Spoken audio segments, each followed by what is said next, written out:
তো হ্যালো বন্ধুরা, আমি সুজয়, তোমরা দেখছো সুজা টেক। তো চলুন বন্ধুদের থেকে শুরু করা যাক। বন্ধু, তোমাদের কাছে আমি দেখাবো যে কিভাবে আপনি আপনার এয়ারটেল মোবাইলে কল হিস্ট্রিকে ব্যাকআপ নেবেন।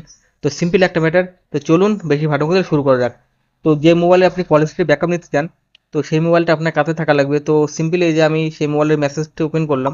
এই যে মেসেজ ওপেন করার পরে আপনি প্লাস আইকনে ক্লিক করবেন। প্লাস আইকনে ক্লিক করার পরে এখানে ওয়ান টু ওয়ান, এই যে ওয়ান টু ওয়ানে মেসেজ সেন্ড করবেন। তো মেসেজ লিখে সেন্ড করবেন ইপিবিল দিয়ে। এবারে আপনি কোন মাস, সেই মাসটি সিলেক্ট করার পরে, তো এই যে আমি জানুয়ারি, তো জানুয়ারির জন্য সিম্পলি জেএন দিয়ে এবার আপনি আপনার ইমেল অ্যাড্রেসটি দেবেন। ইমেল অ্যাড্রেস দেওয়ার পরে তো নিচে দেখুন, এই দেখুন এরকম একটা মেসেজ আসবে, আপনার ইমেলটি এই ইমেল অ্যাড্রেসে সেভ হয়ে মানে সেন্ড হয়েছে। আর আপনার ইমেলের পাসওয়ার্ড এটা।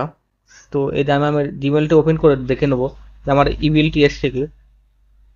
তো আমি এখান থেকে আমার জিমেল